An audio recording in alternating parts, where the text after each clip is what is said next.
हम एक बार जीते हैं, एक बार मरते हैं। शादी भी एक बार होती है और प्यार भी एक बार होता है। प्यार बड़ा अजीब सा अनुभव है ये प्यार। वैसे तो हुकअप, ब्रेकअप और टिंडर वाले राइट स्वाइप के ज़माने में ये एक बार वाला प्यार लोगों को होता है या नहीं, वो तो मैं नहीं कह सकता। पर हाँ, एक वक्त ऐसा भी था जब लोगों को वो प्यार होता था जो उन्हें सारी ज़िंदगी याद रह जाए। अब भले उस प्यार को आप शादी जैसे एक मुकम्मल मुकाम तक पहुंचा सकें या नहीं, उसकी मिठास और इज़्ज़त हमेशा आपके जहन में ठीक वैसे ही ताज़े रहते थे जैसे सर्दी की भोर में पत्तियों पर जमी ओस की बूंदें, जैसे तपती मिट्टी पर पहली बारिश की फुहार पड़ने के बाद उठने वाला सौंधापन। आज जो कहानी मैं आपको सुना रहा हूँ, उस कहानी का प्यार भी कुछ ऐसा ही है। ये कहानी है अभिनय और रजनी की। तो चलिए सुनते हैं कहानी स्कूल का वो प्यार। अभिनय आज एक बहुत बड़ी पब्लिशिंग कंपनी में सीनियर एडिटर है और साथ ही एक जाना हुआ कलमकार भी। कलमकार यानी लेखक या फिर चित्रकार यानी पेंटर, जो कलम के इस्तेमाल से नई दुनिया बनाते हैं। हमारी कहानी का नायक अभिनय एक लेखक है। कहने को तो अभिनय के पास अच्छा घर, महंगी गाड़ियाँ और ऐशो आराम के सारे साधन हैं। दुनिया के लिए वो एक ऐसी सक्सेस स्टोरी है जिसकी लोग मिसाल देते हैं, और ये सब होना वाजिब भी है। आखिर महज 28 साल की उम्र में 300 से ज़्यादा कहानियाँ लिखना कोई छोटी बात तो होती नहीं। अभिनय के चाहने वाले हज़ारों हैं, मगर उसके दिल का भी एक ऐसा कोना है जिसके बारे में कोई और नहीं जानता। और उस कोने में दफन है एक ऐसी कहानी जिसका अंत खुद इस लेखक को भी नहीं मालूम है। ये कहानी है एक ऐसे एक तरफा प्यार की जो ना तो कभी परवान चढ़ सका और ना ही कभी मुकाम पा सका। स्कूल का वो प्यार आज भी अभिनय की उन अधूरी कहानियों में से है जो वो कभी पूरा नहीं कर पाया। अब आखिर असल ज़िंदगी कोई कहानी थोड़ी होती है कि अपनी मर्ज़ी से चीज़ों को मनचाहा मोड़ दे दिया। यहाँ तो चीज़ें अपने ही अंदाज से चलती हैं और अक्सर एक ऐसा मोड़ ले लेती हैं जो हमें मंजूर नहीं होता।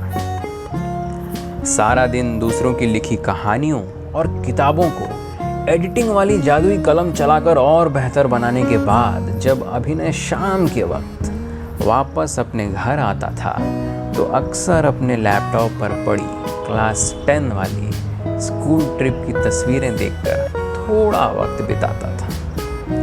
अमूमन रोज़ की यही कहानी होती थी।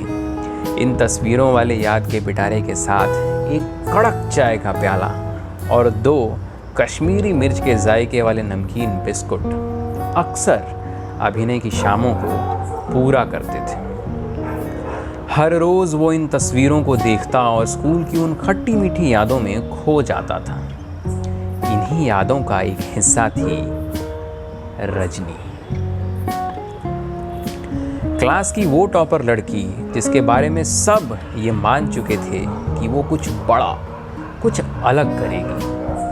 मगर आज वो कहाँ है और क्या कर रही है ये किसी को भी मालूम नहीं था।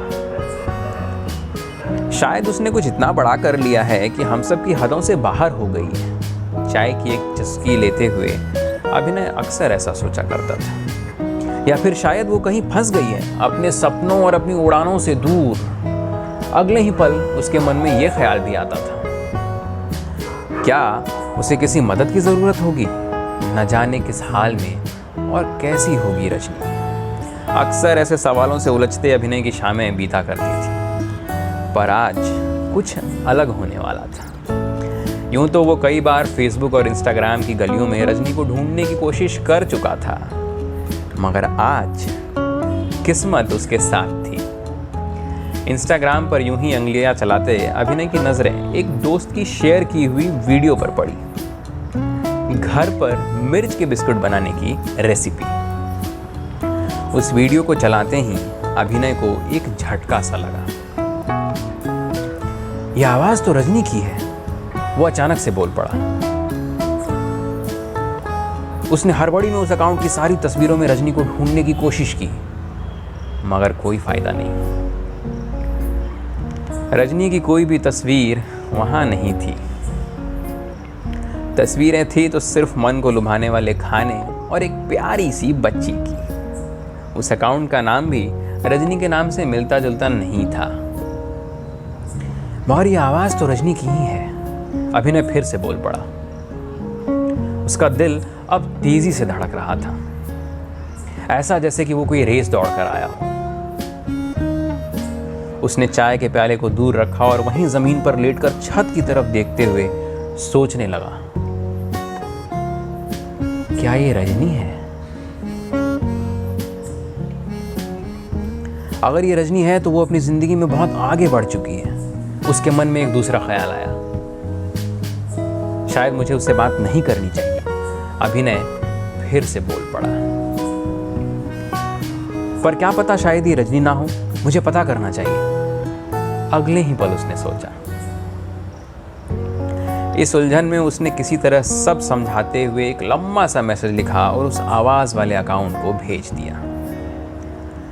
पर अब अभिनय की आने वाली कुछ रातें बहुत लंबी होने वाली थी। अगले 3 दिन तक उसके मैसेज का कोई जवाब नहीं आया। चौथे दिन अभिनय ने फिर से हिम्मत जुटाकर एक छोटा सा मैसेज भेज दिया। क्या जैसा मैं सोच रहा हूँ वैसा ही है? क्या तुम रजनी हो? क्या तुम्हें याद है हम एक साथ एक ही स्कूल में पढ़े हैं? पिछली 3 रातें अभिनय के लिए बहुत मुश्किल से बीती थी। दिन का वक्त तो काम में निकल जाता था, मगर रातें, जब वो अपनी कहानियों पर काम करता था, ये रातें उसके लिए मुश्किल साबित हो रही थी। वो पिछली 3 रातों से एक भी शब्द पन्नों पर नहीं उकेर पाया था। पर आज उसके मैसेज का जवाब आ गया। हाँ अभिनय, मैं रजनी ही हूँ। अभिनय की तो जैसे दुनिया ही उजड़ गई हो। उसे यकीन नहीं हो रहा था कि वो रजनी से बात कर रहा है, पर सच यही था। वो रजनी जिसके बारे में सब मान चुके थे कि वो कुछ बड़ा, कुछ अलग करेगी, वक्त और हालात के खेल से आज एक ऐसी जिंदगी जी रही थी जो उसने खुद भी अपने लिए नहीं सोचा था। आज अभिनय और रजनी सालों बाद बात कर रहे थे, और फिर भी अल्फाजों की गर्माहट ऐसी जैसे कभी दूर हुए ही ना। अपने सारे सपनों से समझौता करने के बाद अब रजनी ने एक नया सपना संजोया है। वो पकवानों की दुनिया में एक नाम बनाना चाहती है, एक फेमस शेफ बनना चाहती है। अभिनय ने मन ही मन यह फैसला कर लिया है कि वो रजनी के इस सपने को पूरा करने में उसकी हर मदद करेगा। एक दोस्त होने के नाते वो अपना हर फर्ज निभाएगा।